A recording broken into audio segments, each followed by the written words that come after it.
ਚੋਰੀ ਹੋਈ ਨੂੰ ਕਿੰਨੀ ਦੇਰ ਹੋ ਗਈ? 6 ਮਹੀਨੇ ਹੋ ਗਏ। 6 ਮਹੀਨੇ ਹੋ ਗਏ ਨੇ। 6 ਮਹੀਨਿਆਂ 'ਚ ਪੁਲਿਸ ਨੇ ਕੀ ਕੀਤਾ? ਕੁਝ ਵੀ ਨਹੀਂ ਪੁਲਿਸ ਨੇ ਕਰਨਾ। ਗੁਜ਼ਾਰੇ ਐਸਾ ਹੀ ਹੈਗਾ? ਹਾਂਜੀ ਤੁਹਾਡਾ ਤਫਤੀਸ਼ੀ ਹੈ? ਹਾਂਜੀ, ਉਹਨੇ पैसे ले ਕਿਹੜੀ ਸ਼ਾਇਦ ਨੇ ਪੈਸੇ ਲਏ ਤੁਹਾਡੇ ਕੋਲ? रिश्वत ही ले। शेखुपुरा समेत दुनिया भर की ब्रेकिंग न्यूज़, तबसरे, सियासत, कारोबार, स्पोर्ट्स और शोबस की खबरें सबसे पहले देखने के लिए शेखुपुरा न्यूज़ के फेसबुक पेज पर बाखबर रहने के लिए हमारे फेसबुक पेज को लाइक और शेयर कीजिए। अपनी मोटरसाइकिल खरीदता है जो कि पहले माह जोइयां वाला मोड़ से वो चोरी हो जाती है। चोरी होने के बाद जब घायल अपनी दरख्वास्त लेकर जब थाने में जाता है तो अपनी दरख्वास्त देता है। दरख्वास्त देने के बाद जब वो कानूनी कार्रवाई के लिए अपने एएसआई को मिलता है तो एएसआई कानूनी कार्रवाई का आगाज़ करते हैं। जब कानूनी कार्रवाई का आगाज़ करता है और उसके बाद आज 6 महीने गुजर चुके हैं, इन्होंने अपनी मदद आपके तहत मुजरम ढूंढने के बाद पुलिस के हवाले किया। पुलिस ने इनके साथ आगे से क्या रवैया अख्तियार किया कि हम इनकी ज़ुबानी सुनते हैं। जी अस्सलाम वालेकुम। अच्छा चाचू जी, किदों ਤੁਹਾਡੀ ਮੋਟਰਸਾਈਕਲ ਚੋਰੀ ਹੋਈ ਹੈ? ਹਾਂਜੀ ਠੀਕ ਹੈ। ਕਿਵੇਂ ਤੁਸੀਂ ਮੁਲਜ਼ਮ ਫੜਿਆ ਵੇ? ਕਿਵੇਂ ਪੁਲਿਸ ਵਾਲਿਆਂ ਨੂੰ ਦਿੱਤਾ ਵੇ? ਪੁਲਿਸ ਵਾਲਿਆਂ ਦਾ ਰਵੱਈਆ ਕਿਵੇਂ ਦਾ ਤੁਹਾਡੇ ਕੋਲ? पहला जी मेरी मोटरसाइकिल जी मैं लॉक करके थले खिलाई। फिर वो गुजर मुंडा आ गया तो बोला मेरी चाबी दे गया। वो चाबी लै के मेरे को मोटरसाइकिल लैके तुर गया, मुड़ के नहीं आया। मुड़ के फिर मैं 2-3 दिन ठहर के गया वहाँ तो फिर मतलब मन्या भी मैं 50,000 रुपया दवा। मुड़ के फिर मैं गया तो मुड़ के क्वार्टर भी ਤੁਹਾਡੀ खाली। ਮੋਟਰਸਾਈਕਲ ਚੋਰੀ ਹੋਈ ਨੂੰ ਕਿੰਨੀ ਦੇਰ ਹੋ ਗਈ? 6 महीने हो गए। 6 ਮਹੀਨੇ ਹੋ ਗਏ ਨੇ। 6 ਮਹੀਨਿਆਂ 'ਚ ਪੁਲਿਸ ਨੇ ਕੀ ਕੀਤਾ? कुछ भी नहीं पुलिस ने किया। ਮੁਲਜ਼ਮ ਤੁਸੀਂ ਕਿਵੇਂ ਟ੍ਰੇਸ ਕੀਤਾ? ਕਿਵੇਂ ਉਹਨੂੰ ਫੜਿਆ? ਮੁਜਰਮ ਜਿਹੜਾ ਨਾ ਮੈਂ ਉਹਨੂੰ ਟੈਲੀਫੋਨ ਕਰਦਾ ਰਿਹਾ। ਫਿਰ ਮੈਂ ਛੋਟੇ ਭਾਈ ਨਾਲ ਕਿਹਾ ਮੈਂ ਕਿਆ ਮੁਜਰਮ ਹੈ ਤੁਹਾਨੂੰ ਜਾਣਦਾ ਸੀ ਪਹਿਲੇ? ਹਾਂਜੀ ਪਹਿਲੇ ਜਾਣਦਾ ਪਹਿਲੇ ਤੁਹਾਨੂੰ ਜਾਣਦਾ ਸੀ। ਹਾਂਜੀ ਉਹ ਤੁਹਾਡੇ ਕੋਲ ਮੋਟਰਸਾਈਕਲ ਮੰਗ ਕੇ ਲੈ ਕੇ ਗਿਆ ਵੇ? ਮੰਗ ਕੇ ਲੈ ਗਿਆ। ਠੀਕ ਹੈ। ਮੁੜ ਕੇ ਉਹ ਆਇਆ ਹੀ। ਤੇ ਹੁਣ ਪੁਲਿਸ ਤੁਹਾਨੂੰ ਕੀ ਕਹਿੰਦੀ ਪਈ ਹੈ? ਪੁਲਿਸ ਨੂੰ ਫਿਰ ਮੈਂ ਆਪ ਬੰਦਾ ਫੜਾਇਆ ਜੋਈਆਂ ਵਾਲੇ ਮੋੜ। ਠੀਕ ਹੈ। ਮਤਲਬ ਉਹਨਾਂ ਨੂੰ ਮੈਂ ਆਪ ਫੜਾਇਆ, ਦੱਸਿਆ ਵੀ ਆਓ ਮੇਰੇ ਨਾਲ, ਤਾਂ ਮੈਂ ਬੰਦਾ ਫੜਾਣਾ, ਤੁਹਾਡੇ ਕੋਲ ਨਹੀਂ ਬੰਦਾ ਫੜਿਆ ਗਿਆ। ਉਹਨੇ ਕਿਹਾ ਠੀਕ ਹੈ ਸ਼ਾਬਾਸ਼, ਫਿਰ ਤੁਸੀਂ ਫੜ ਲਿਆ। ਚੱਲ ਅਸੀਂ ਤੇਰੇ ਨਾਲ ਜਾਂਦੇ। ਉੱਥੇ ਜਾ ਕੇ ਤੇ ਆਪਣਾ ਬੰਦਾ ਮੈਂ ਫੜਾਇਆ। ਫਿਰ 10,000 ਇੱਕ ਲਿਆ, 5,000 ਇੱਕ ਲਿਆ, 2500 ਕਿੰਨੇ ਤੁਹਾਡੇ ਕੋਲ ਪੈਸੇ ਨੇ? ਇਹਦੇ ਆਪਣਾ ਗੁਲਜ਼ਾਰ ਨੇ।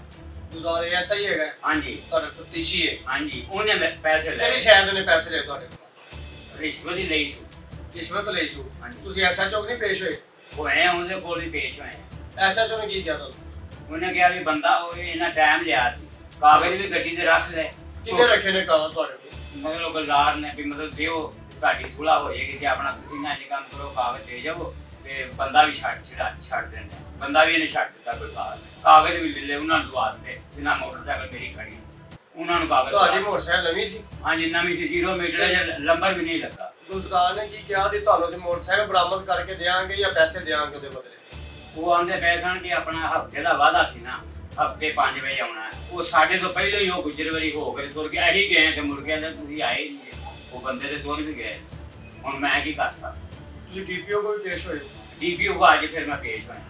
ਮੈਂ ਸਰ ਜੀ ਮੈਂ ਮਾੜਾ ਬੰਦਾ ਵਾਂ, ਮਤਲਬ ਉਹ ਕਾਗਜ਼ ਵੀ ਗੱਡੀ ਤੇ ਲੈ ਗਏ ਨੇ, ਬੰਦਾ ਵੀ ਉਹਨਾਂ ਛਡਾ ਲਿਆ ਤੇ ਤੁਸੀਂ ਮਾੜਾ ਬੰਦਾ ਮੈਂ ਕੀ ਕਰਾਂ? ਮੋਟਰਸਾਈਕਲ ਤੁਹਾਡੇ ਨਾਲ ਸੀ?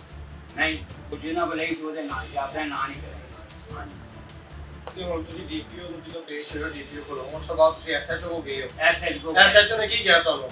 ਉਹਨੇ ਕਹਿੰਦੇ ਜਰਾ ਅੰਦਰ ਗਏ ਆ ਨਾ, ਮੈਂ ਤੁਸੀਂ ਮਤਲਬ ਪੈਸੇ ਖਾਦੇ ਰਹਿਣ ਵਾਲੇ। ਮੈਂ ਫਿਰ ਉੱਤਾ ਟੋਕਨ ਜਿਹੜਾ ਡੀਪੀਓ ਸਾਹਿਬ ਨੇ ਦਿੱਤਾ ਯਾਰ, ਉਹਨੇ ਕਿਹਾ ਗੁਲਜ਼ਾਰ ਦੇ ਮਤਲਬ। ਉਹਨੇ ਆਖਿਆ ਵੀ ਆਪਣਾ ਥੋੜੀ ਦੇਰ ਠਹਿਰੋ ਬਾਹਰ, ਫਿਰ ਤੁਹਾਡੇ ਨਾਲ ਕਰਨੇ ਗੱਲ।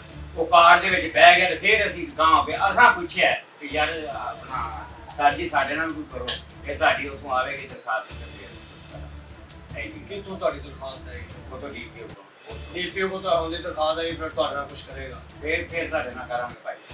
ਇੰਨੀ ਹੁਣ ਤੁਸੀਂ ਕੀ ਮੁਤਾਲਬਾ ਕਰਦੇ ਹੋ ਡੀਪੀਓ?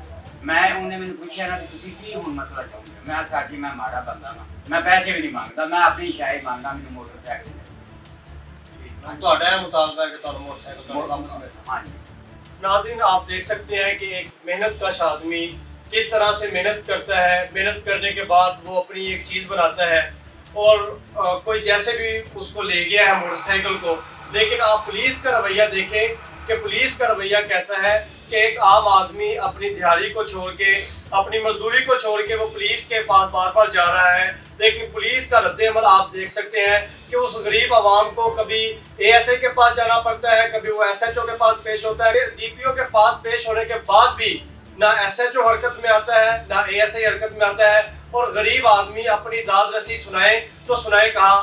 ابھی ان کا یہی مطالبہ ہے کہ ڈی پی او صاحب اس بات کا نوٹس لیں اور اس غریب آدمی کی جو موٹر سائیکل چوری ہوئی ہے اسے برآمد کروایا جائے۔